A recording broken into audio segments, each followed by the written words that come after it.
Hi, my name is April, and welcome to High Fantasy Writing.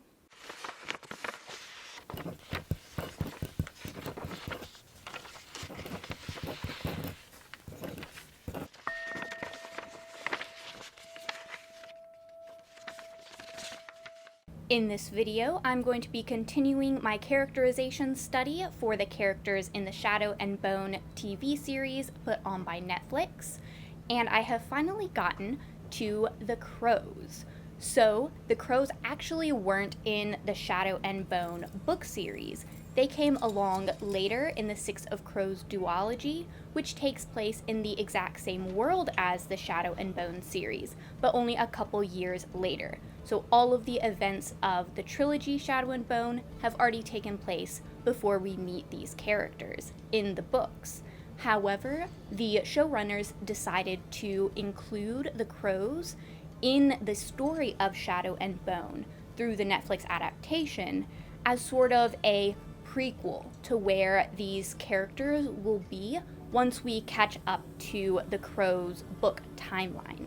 Now, while there are 6 crows, Kaz, Inej, Jesper, Nina, Matthias, and Wylan unfortunately was not taking place in the Netflix adaptation. I do really look forward to how they're going to introduce the little Murcher's son who has a penchant for demolition, but we're going to have to wait on that, so I'm only going to be discussing 5 of the crows in this video.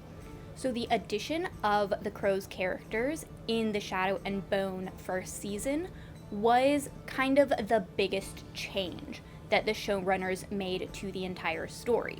Completely adding in brand new characters into a already established story was a big gamble, just word like that, I would say, because nobody really knew how they were going to put these characters in, how much overlap they were going to get with Alina, Malin the Darkling, and if their inclusion would have felt not quite right, or like they were shoehorned in, or like their characters had dramatically changed.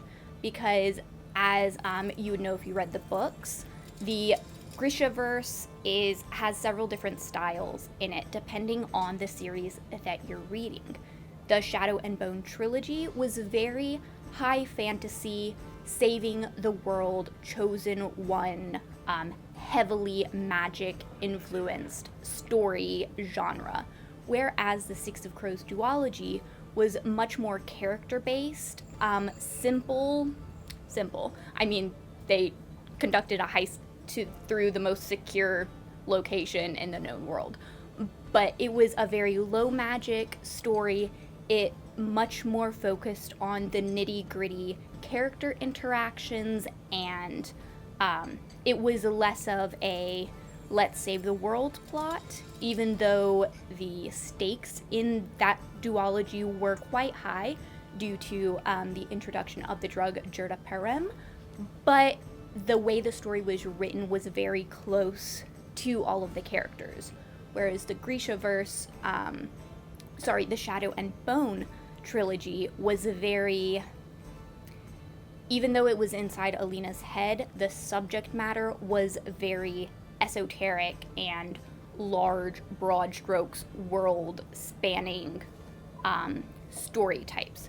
So people were unsure of whether the very gritty, low magic characters being included in the very high fantasy save the world storyline was going to work quite as well as we would hope. Thankfully, I believe they integrated the crows very well into the Shadow and Bone story. So only 3 of our crows, Kaz, Jesper, and Inej, actually interacted with the Shadow and Bone plot.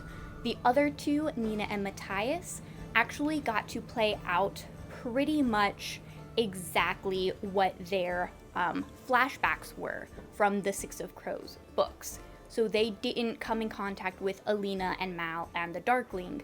They were off as a completely, C plot line in the Netflix adaptation. That did actually lead a couple of reactors to feel like their story didn't really fit with the rest of the adaptation because they were so far removed from it. The only thing connecting the Shadow and Bone side of things with the Nina and Matthias side of things was Nina, who was supposed to join up with Kaz, Jesper, and Nej and the conductor to go across the fold and infiltrate the little palace, and the Darkling being concerned that she never checked back in, thinking that she might have been kidnapped, which she was, by the Fjerdans. That was really the only tie-in we had for Nina and Matthias' story to the main plot of the adaptation. Now, I feel like this worked out perfectly fine because I am somebody who, while I do love big plots that are tight and every single thing has a reason for being there, I also really, I think the most important thing for me is characters. I can forgive some plot meandering if we have good character moments and character development within those moments of slower plot, or where you're not quite sure where the plot is going right now, but you are really establishing characters. That is my preference, is to do character establishment first and then get to the plot. So I was very happy with Nina and Matthias' section of the adaptation, even though it did kind of feel a little bit removed from the main storyline with Alina, Mal the Darkling, and Kaz, Jesper, and Nej. Now, I cannot begin to tell you how wonderfully I felt that they casted every single one of the crows. They were just absolutely perfect for the roles that they needed to play. Even if some of the characters didn't look exactly how I had imagined them in my heads, I felt like they portrayed the characters and their attitudes and their mannerisms so well that I was able to forgive any slight changes in appearance. That's really my biggest concern with adaptations, is to make sure they stay true to the character, even if they have like a different eye color or a different hair color than their book counterparts. I'm okay with the actor not putting in colored contacts and dyeing their hair for the role. Unless it's such a big aspect of their character, I don't think that it's necessary to get appearances to the T, which I know a couple of people were like, oh, well, Freddie Carter doesn't look exactly like Kaz. He doesn't have black hair. He doesn't have gray eyes. And it's like, I'm okay with that. Now, there were two standout criticisms with the casting of the Crow's character as they were from the books to screen, and that was Nina and Jesper. So in the books, Nina is described as a fuller-figured woman.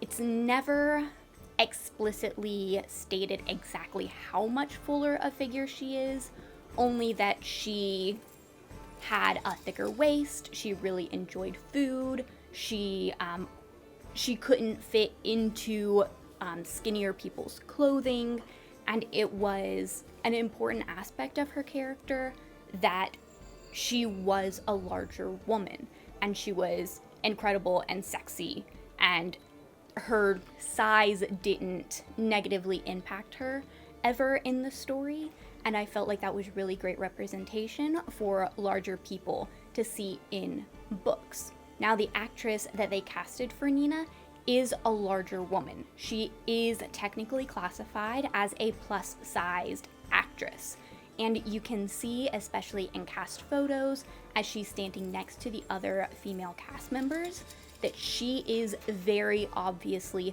much larger than they are. But I did see a lot of criticisms from fans of the books who had really wanted to see her as a much larger statured woman than the actress that they did get for her. I understand these frustrations, and I don't want to sound like I am the arbiter of what is representation enough and what's not, for both of these criticisms for Jesper and Nina. But I do feel that Danielle Galligan as Nina did show some representation for larger figured women. She is definitely a plus-sized person, even though that category has been so skewed by media and how the average body type that's statistically average for, say, people in the US is much larger than the average size for actresses and models and people in the entertainment industry. The entertainment industry has always skewed much smaller than the actual average person who would be watching this. So, like, I believe 150 pounds and 5'6" is average measurements for women in the United States. But the average woman in media is usually taller and skinnier than that. So while Nina is definitely, or Danielle is definitely on the larger side for representation in the entertainment industry, she does fall short of some people's expectations for a very, very visibly plus-sized woman in that role. I feel like Danielle did such a great job embodying Nina, however, that the lack of representation for as large of an actress as some people wanted to play Nina is kind of mitigated because she truly did embody who Nina was. I totally see her as the character jumping right from the page onto screen. Now, Jesper was another instance of this where in the books he is described as very dark-skinned and with gray eyes. So Jesper is supposed to be quite a dark-skinned black man in the Six of Crows novels with very short cropped hair, whereas Kit Young, who was cast for it, is visibly lighter skinned with darker eyes than the book iteration of Jesper had. I do feel like this could have been an opportunity to cast a much darker skinned male actor for Jesper Fahey, but I think, again, just like Danielle, Kit Young did such an incredible job bringing all of that charisma, all of that swagger of Jesper right onto screen that I can understand why in the casting of these characters, they saw Kit's audition and they saw Danielle's audition and just said, that's them. That is the character. They have fully embodied the character. Now, I do understand that some people are still going to be upset by that, and it does kind of upset me as well when you have such clear representation in the books and it's slightly tweaked for the adaptation. But I feel like this was a really great step forward, as the crows that we do see, Inej, Jesper, and Kaz, in the main Shadow and Bone storyline, two of them are very visible people of color to show that representation that everyone in this world is not just a white person.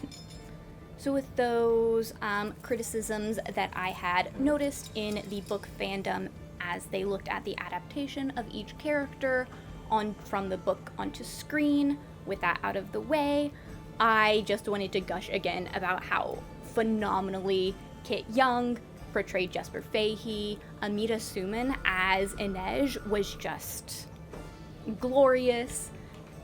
Freddie Carter as Kaz was, I mean, he had it down pat. The attitude of Kaz Brecker just exuded off of him, even when he said not a single word. And Danielle and Callahan as Nina and Matthias just embodied their characters so perfectly. Again, I cannot get over how well casted this show was. Getting into the role that the crows played in the Shadow and Bone series, because they weren't in the Shadow and Bone books. So what role are our beloved crows going to play in this world?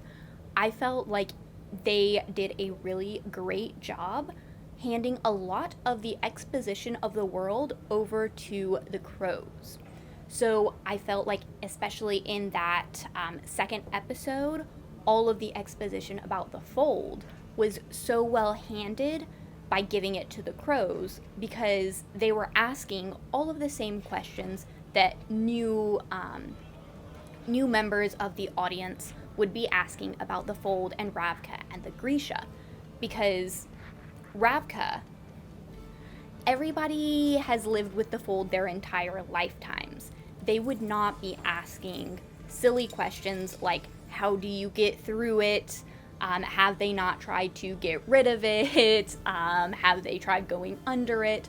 All of those different things would have been very clumsy and very info dumpy if it had been given to any of the Ravkan characters, because it's kind of a writing advice that if two characters would already know about something, putting them discussing said thing in the dialogue, it's very clear that it's just for the reader.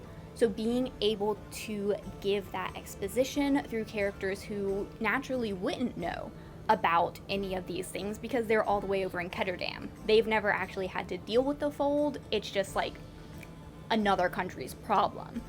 So giving that exposition to them was a fantastic choice by the writers. Giving the crows the main goal of getting through the fold made it very natural for them to sit around a table and discuss different methods, different ways to get rid of it, like mentioning the Shadow Summoner as being the general who is part of the Ravkan army at the moment, but also one who created it, and Inej bringing in the Saints and how a Sun Summoner is going to come about to destroy the fold. That was all very natural coming from the crows, since that was their entire goal of the story. With Alina and Mal, they were just grunts in the army. They were told go through the fold. The fold is just a thing that has always existed, and so they just know whatever you're told to do to get through the fold, that's just what you've got to do. So they're not going to be asking the questions that the crows would. Now, the details of the creation of the fold were left to episodes 4 and episode 7, which makes sense because the crows in the second episode were just there to give new viewers, not new readers, the bare basics, the knowledge that they needed to know to continue on with the story. The extra knowledge is nice, and it definitely expands upon the world and the plot through Alina and the Darkling that they have to go through, but it's not necessary for you to continue watching the series. So having the crows give you just the bare basics, the needed information right there in the second episode was a great choice. I felt like the crows, especially Jesper, Inej, and Kaz, were fleshed out really, really well in the limited time that we got in the series. Unfortunately, I feel like this led the showrunner and writers to continue to neglect the side characters.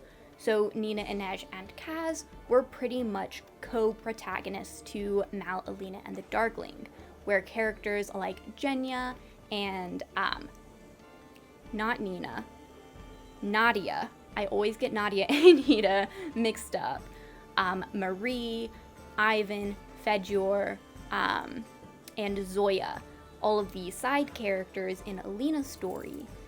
Again, just like I felt with the books, those side characters did not get any fleshing out because I feel like the showrunners and writers put all of that fleshing out to the crows rather than anybody from the Little Palace, which I do is a little sad for me because that's one of the things I was looking forward to, was those side characters from the little palace getting fleshed out more and then because we added the crows, so that's 5 whole new characters.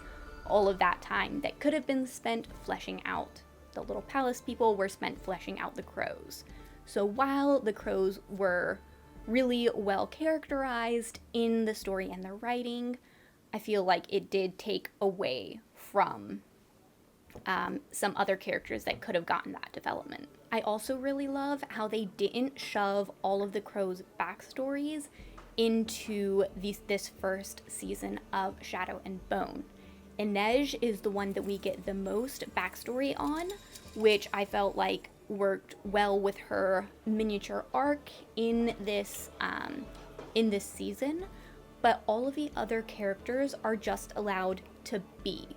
We see Kaz, we see him hating Pekka Rollins, we see him running the Crow Club, we see him desperate for money, and we see him as a very hard, ruthless person. And we aren't given any reasons as to why he is that way. And I really enjoyed that choice because I feel like a lot of characters, especially very strongly characterized characters, don't need that initially. We needed that for Mal and Alina and the Darkling because they are who this season was focused on, but we didn't need that with the 3 crows or Nina and Matthias. Not yet. Not really going into any of the crows' backstories, I felt was a really great draw for people who are unfamiliar with the characters already. I saw a lot of reactors really wanting to know, why is Kaz this way? What's up with Jesper? He seems like an awfully good shot, doesn't he? And so I feel like leaving them a mystery for now, just letting them kind of sit and be who they are, but not get a whole bunch of backstory, was a great choice so that we can focus on Mal, Alina, and the Darkling, so the crows don't overshadow them. Focus on Mal, Alina, and the Darkling and their story, and then we can go on to the crows once we wrap up Alina's story. However, like I said in my very first video of this whole little series about Shadow and Bone, I did feel like the crows stuck around for just a little bit too long and were integral to Alina's plot for just the slightest bit too long. I feel like they had a little bit shoehorned them into the finale just because our beloved crows, I guess they assumed, and I feel like they're right in assuming, that people wanted to see the crows go through the fold with Alina and the Darkling, wanted to see them fight off the Volcra and see how our crows would fare on a sand skiff rather than just on a train going through. But I felt like having them be the little tricksters that they are and going through on a train, just saying like, oh yeah, I know everybody else does sand skiffs, but we're cool. We're the cool kids. So I don't know why a peace sign is a cool kid. Peace is cool, guys, okay? But they're the cool kids. They don't go through on a sand skiff. They go through the really shady way that human smugglers go through, okay? All right. I felt like that was a really great way to have their characters go about interacting with these high fantasy concepts of like the fold and stuff, was to have them be tricky and sneaky and get around it and stuff. But they did indeed have them on the skiff going through the fold with Alina and the Darkling as the Darkling plans to envelop Novosibirsk with the fold. Again, I feel like we would have gotten that really strong Alina moment if the crows had not been there. However, did not, so no use harping on that fact. I would have loved if they had just gotten Alina out of the little palace, had her screw them over, and then them decide, okay, you know what, we are just gonna cut our losses. We're gonna go back to Ketterdam and we're gonna figure something out. Go maybe around the Fold North through Fjerda, and then end up on the ship where Nina and Matthias are, rather than having everybody get onto the same ship in the finale. Then they would have been able to get to Ketterdam and figure out what they're going to do now that they don't have the convenience of Alina's headdress to pay for whatever they're going to pay for it with. I feel like this would have set up a much better conflict for season 2, where we would know what the conflict for season 2 for the Crows would be, because we know Alina's conflict is going to be, I have to get stronger so that I can come back and tear down the Fold. But for the Crows, I feel like it would have been a lot stronger for them to not have gotten the freebie of Alina's headdress, so that we could set up and people could theorize, how are they going to make sure Inej doesn't go back to the menagerie?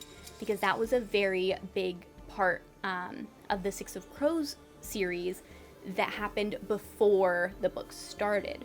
So being able to see that whole thing and see them struggle to free Inej, or at least have us be able to theorize about how they're going to free Inej, I feel like would have been a lot stronger of a choice. Backing the Crows into a corner where they don't have the funds to free Inej from the menagerie would open the door for somebody like Per Haskell to come in and be their financial benefactor and pay off Inej's indenture with the menagerie, so just transfer it over to himself, which is where we find them in the Six of Crows duology. Inej is not free in Six of Crows. That's still her goal, is to buy her own freedom, and she does that currently in the Six of Crows books by being the wraith for Kazbrecker and larger the Dregs gang. That was a bit of the problem that I found with the writing of the Crows, was people like Per Haskell, who were very important figures, even though he wasn't around a lot in the books. He was the leader of the Dregs, which is the gang that our Six of Crows are a part of.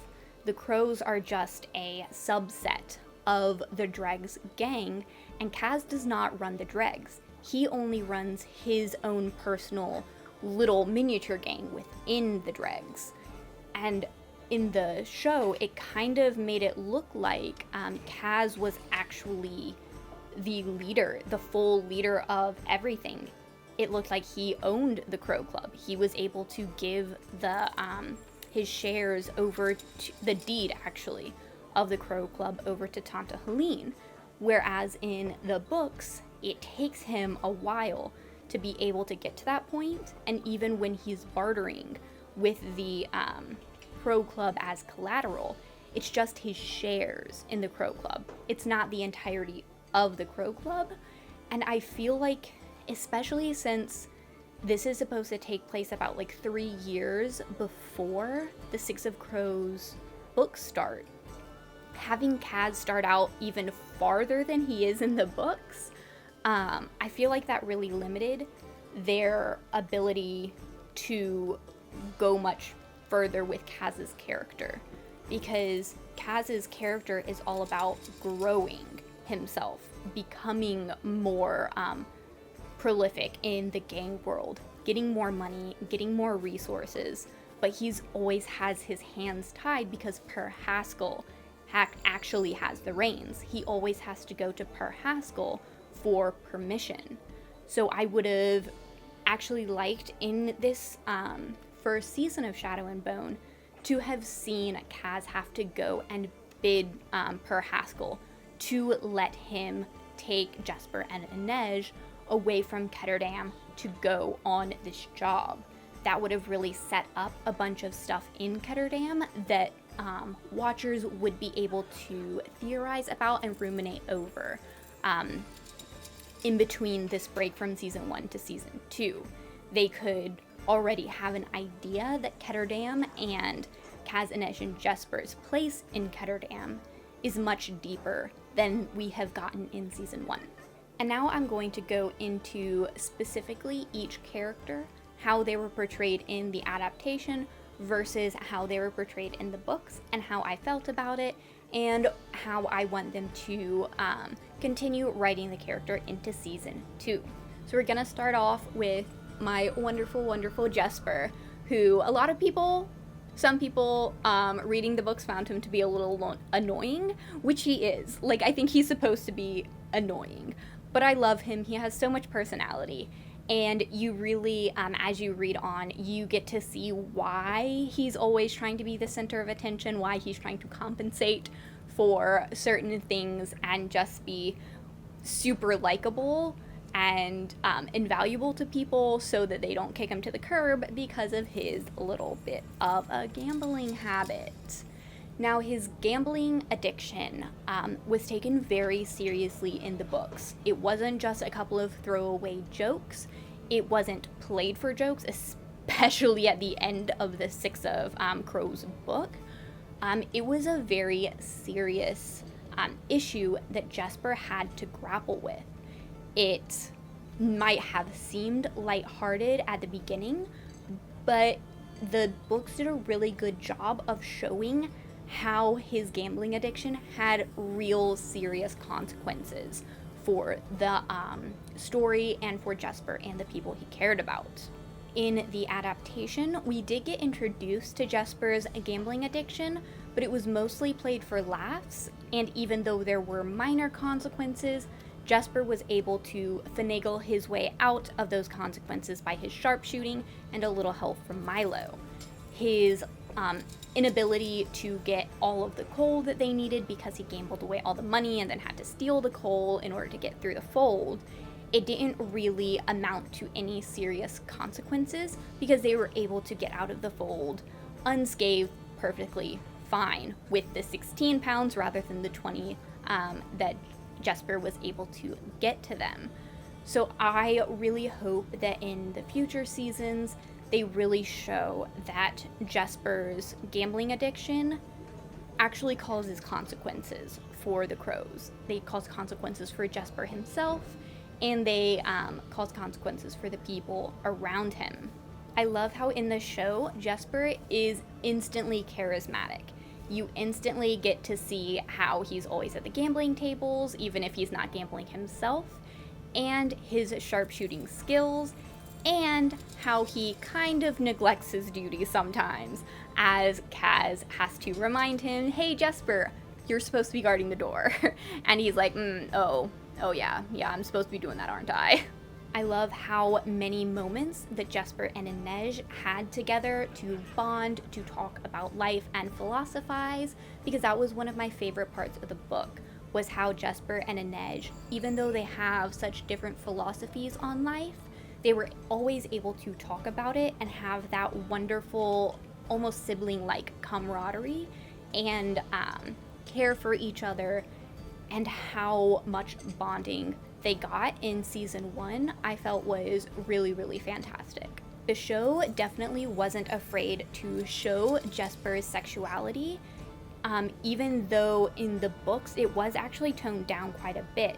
Jesper would just talk about flirting with people in the books, but in the show they were like, yeah, he does flirt with people. He does hook up with people. Like, this is who Jesper is. He is attracted to men and he is attracted to women. And I love how they didn't shy away from that, because in a lot of media, it's like there's that whole meme about Disney's first openly gay character and how Disney has 15 first openly gay characters, but they're all just allusions to, oh yeah, I do like people of the same sex as me. There's the police officer in Onward who mentions her wife. There's characters who mention their spouses or mention going on dates with people of the same sex, or it's they share a look with a member of the same sex and they kind of have that coy little smile. But come on, Like, we have straight characters banging on screen and slobbering all over each other as they're, like, hoisted onto map tables and stuff, but we can't have a gay character do the exact same thing. So I absolutely loved how in the show it was just like, yeah, Jesper is flirting with a stable hand, who is also a guy. He's making out with his stable hand, and he's having sex with his stable hand, and then he's stealing the horses right out from under the stable hand's nose. That was really refreshing to see them not just try to allude to Jesper being gay, but just be like, yeah, he is. Okay, moving on. He has succeeded in his task. He actually succeeded way better in that episode than any other character. He just carried the successes for that episode. Jesper's style is there, his swagger is there, his amazing gunslinging skills are there, and his charisma, his levity, his humor was so well placed next to Inej and Kaz, which are such serious characters. Just him coming in with that levity, with those jokes, with those snide comments, it was so well balanced and well placed in the Crow's crew. And now on to Inej Gaffa. Inej, I was really happy to see her portrayed before she left the menagerie. I really like that we get to now see her journey to being free of Tante Helene, but even though in the book she's never quite free of her memories and her trauma that the menagerie put upon her. I also like how we really address how spiritual and religious Inej is and how that relates to her and killing. Because in the books, Inej already is a super assassin. She already kills people. It's mentioned a couple of times how she's uncomfortable killing completely defenseless people or people who she doesn't fully believe deserve it, but she does kill people all of the time in Six of Crows and Crooked Kingdom. It's just a thing that she has become comfortable doing. And I love seeing her in her formative moments as she's grappling with her dedication to her saints and her beliefs, but also the reality of the situation that she's in, and being able to rationalize with herself why she can now kill some people.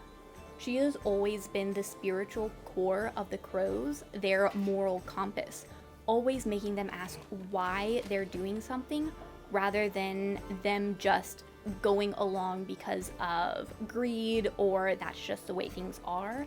She has always been the one to force them to face what they're doing and figure out why they are taking on the jobs they're taking on and taking the actions that they are. I do think the show could have done better at portraying the trauma that Inej has surrounding the menagerie.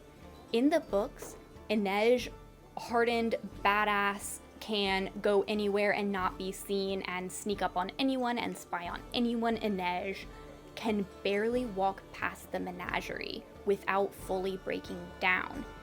The menagerie, she is still terrified of it. She is terrified that Tante Helene and her thugs are just going to snatch her right back up off the street, even though she's technically protected by the dregs now because the dregs hold her contract. She is still terrified that she is going to be drugged back to the menagerie. And I feel like this wasn't really explored in the show. It was told, not shown to us, that Inej had issues with the menagerie. The menagerie even itself was not fully explained. New viewers of Shadow and Bone had to just infer that the menagerie was a brothel. It was never actually explicitly stated that it was a brothel. It was just, this is a place Inej doesn't want to be. But Inej still had her head high. She wasn't shaking. She looked Tante Helene in the eyes and demanded answers from her, and even almost denied her when Tante Helene ordered her to do something. That is something I feel like Book Inej, especially in Six of Crows, would never have been able to do. And especially not when she was still technically had her indenture papers held by Tante Helene. I feel like the show could have done a lot better job at showing how terrible the menagerie was and how much control it had over Inej and how terrified Inej was of it. Just a little nitpick, I don't understand why Tante Helene called Inej Little Bird when it's always Little Lynx in the books, which is actually a very strong distinction because the menagerie preys on people's fetishes for different cultures and different races of people. Like they have the Kalish mayor, which is people who have fetishes for Kalish people, who are pretty much the Irish people of the world. They have people who fetishize the shoe, people who fetishize the Suli. They represent the Suli with a lynx. And that was kind of a really big thing that the menagerie fully took away the girls' humanities and reduced them to a racial stereotype and animal that the people coming in to rape them were able to fetishize and just see them as, oh, it's the Suli Lynx girl, not Inej, the person. But I do really love that Inej was able to meet and actually help her Sancta Elena. She was actually able to interact with one of the saints that she so highly reveres, and it really was able to characterize her belief system even more. Because I know a lot of people in like the real world usually don't view the saints as real people, or they don't view people existing today as somebody who can become a saint. Saints are just these figures in history that have been deified and they are beyond us. They aren't people we could talk to and help. They're just concepts. And I love how the show really made it clear that Inej sees the saints as real people and people she is willing to help whenever she can. It really changes your outlook on somebody's belief system when you see that they recognize that everyday people can be saints as long as they do heroic things. And the last of the three that were part of the Shadow and Bone plotline, Kaz Brecker, played by Freddie Carter. Freddie was an excellent choice for Kaz. His facial structure and the way he can project emotions on his face without saying a word was perfect for the type of character that Kaz Brecker is. Kaz is always ready with sass and with a deadly glare, but not so much with words of comfort or any type of compassion whatsoever. And I felt like Freddie played that wonderfully. I really believed that he would be able to run a gang of criminals and run a crow club with gambling and make sure everything is taken care of, all the books were straight, and that nobody was taking advantage of the system. I felt like the presence that Kaz had on screen really gave his resume some backing. I'd like the next season to really solidify where Kaz is in the criminal hierarchy of Ketterdam. Is he on the same level as Pekka Rollins? Is he anybody's lackey? How many people are in his gang? Does he fully own the Crow Club? It seems like he does, because he was able to give the deed of the Crow Club to Tante Helene, not just his shares in the Crow Club. So I really want them to explicitly state where he stands and how much power he holds in the criminal underworld. Again, I would really like them to emphasize Kaz's brutality and have it commented on, so that the audience understands that this is just a part of Kaz's character. It's not really something that we need to be rooting for. I feel like a lot of times people get a little bit caught up when characters are portrayed as the protagonist, but then they start doing very, very morally questionable things, and they kind of get caught and they think, am I supposed to be rooting for them? I feel like I'm supposed to be rooting for them, but they're doing some really bad things, and so I'm confused about this characterization. So I feel like making it very clear in the next season that Kaz is not a perfectly good protagonist. He is brutal, he is uncompromising, he has a lot of bad traits, but he is a flawed character who usually people want to see grow and change and experience their character arc from going from a very morally questionable person doing a lot of really bad things, sometimes for bad reasons, to a character who has grown some. I felt like a really great line of characterization that the writers added in for Kaz was when he tells Jesper, never make decisions out of fear, only out of spite.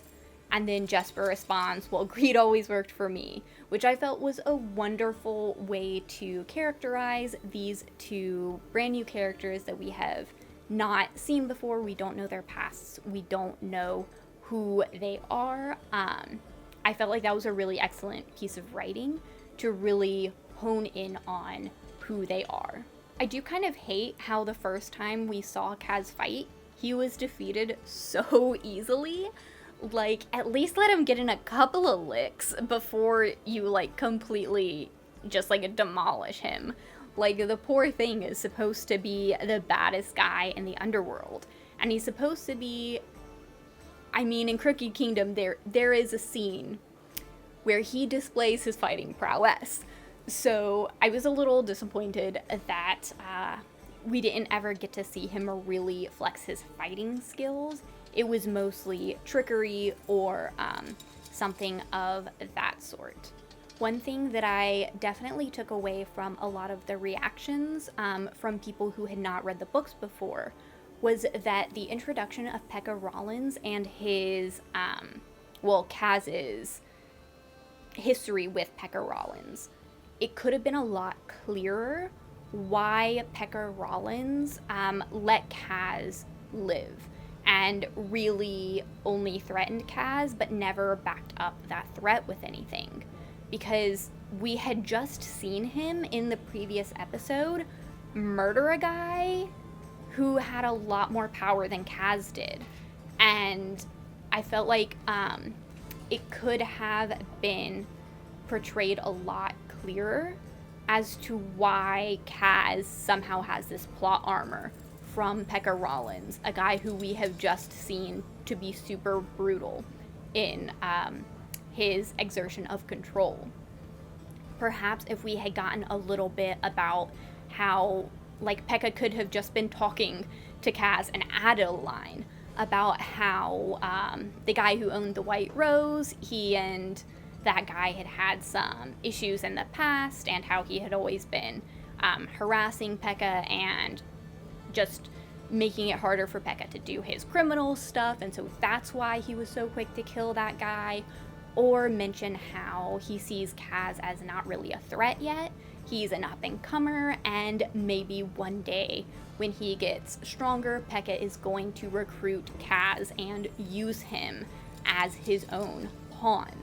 I feel like just adding a few little lines like that would have made it a lot clearer as to why Kaz somehow survived his meeting with Pekka Rollins after having just bested Pekka Rollins by stealing the Heartrender Pekka was going to use to get the job that Pekka really wanted, and there were just, like, no consequences for Kaz from Pekka, even though Pekka Rollins, sat there with Kaz completely at his mercy.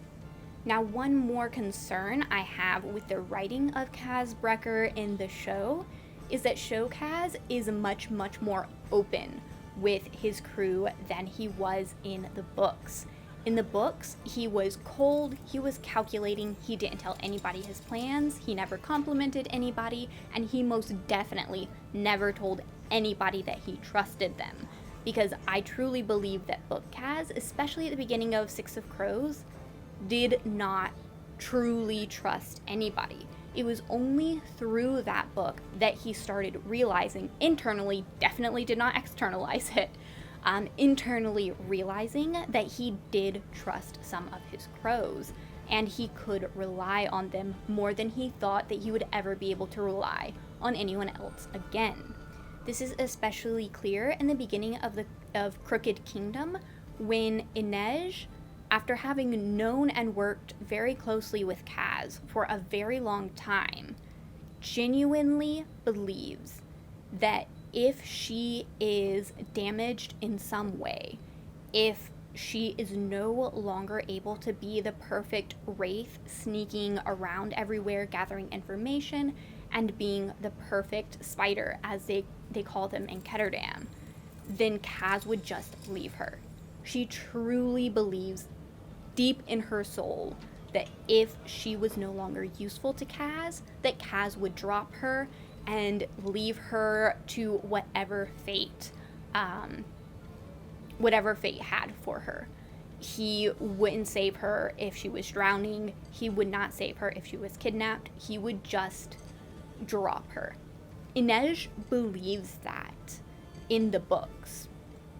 I don't feel like after this season of Shadow and Bone that Inej would feel that way anymore, because Kaz really opens up to her and he is much, much more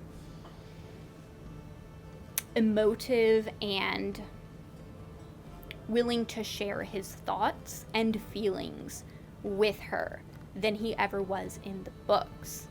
The standout moment I feel for this was when Inej is going to go on her separate ways, because Kaz still, Kaz is now saying, okay, we're just going to go back to Ketterdam because we aren't able to bring in Alina. And Inej says, if you're going back to Ketterdam, I'm not going with you because I can't go back to the menagerie. So she is about to leave, and then Kaz opens up to her to get her to stay. And he has, because as somebody who loves Kaz and Inej's relationship, it was so wonderful and sweet and heartwarming to see this interaction. But now, having some time to think about it, it concerns me with how Kaz is going to be able to be portrayed later on in the seasons. If they're going to have him regress, something happens that he regresses, or is he just going to be super open now, and some of the major character moments from Six of Crows and Crooked Kingdom aren't going to mean as much, because we've already seen Kaz opening up and being vulnerable with people. Because the moment I'm talking about is when he gives his little speech about crows and how they don't just remember the people who wronged them, but also remember the people who were kind to them and who helped them. This was almost directly, parts of that little speech were almost directly taken from the very end of the Six of Crows duology.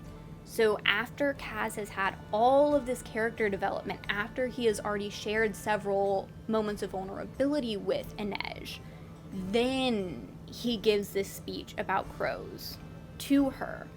And so I felt like putting this speech he gave to Inej after all of his character development, grabbing that fully character developed Kaz, well, not fully, but by the end of how much character development he has had by the end of the duology, taking that Kaz and placing it into pre-Six of Crows Kaz, I felt like was an odd choice, and I'm not sure how they're going to go with his character development in the further seasons because of that.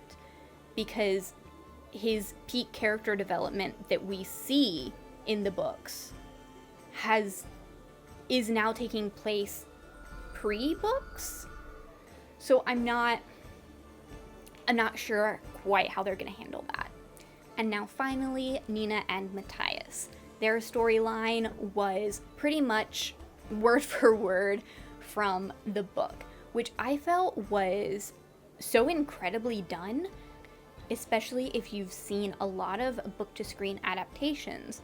Taking lines of dialogue directly from the book and making actors say those lines of dialogue, a lot of times text just does not translate to screen. I mean, you can notice this if you read books out loud, if you listen to audiobooks. Writing sometimes has a very specific stylistic flair. In writing, nobody talks in dialogue the way they talk in real life. It's just the stylization of novels that skews reality to be a more stylistic, presentation of thoughts and dialogue. So putting dialogue directly from the book to screen could have been awful.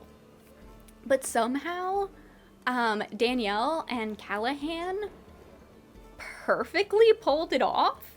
Like, the line about nobody should be as stupid as they are tall, but there you stand, could have come off so cheesy, so, try hard.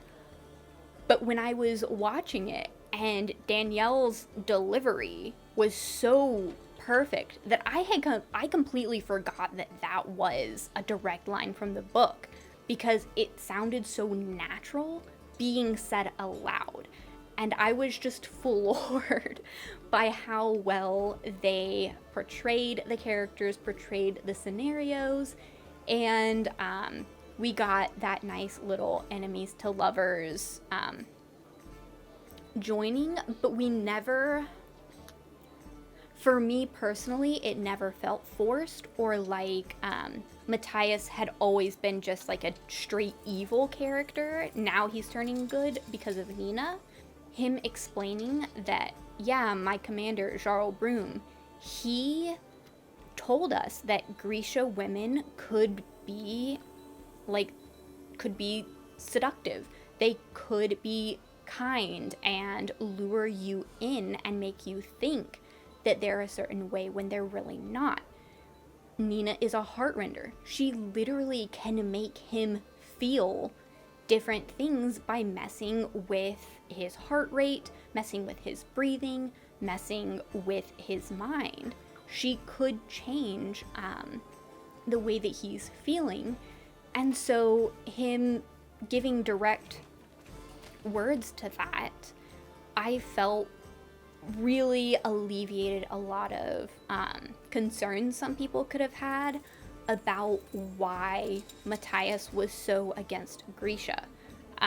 Not even just that's how he was raised and that's the culture that he grew up in, but legitimate fact that Nina could control his emotions. She could control his body and how he reacted to things.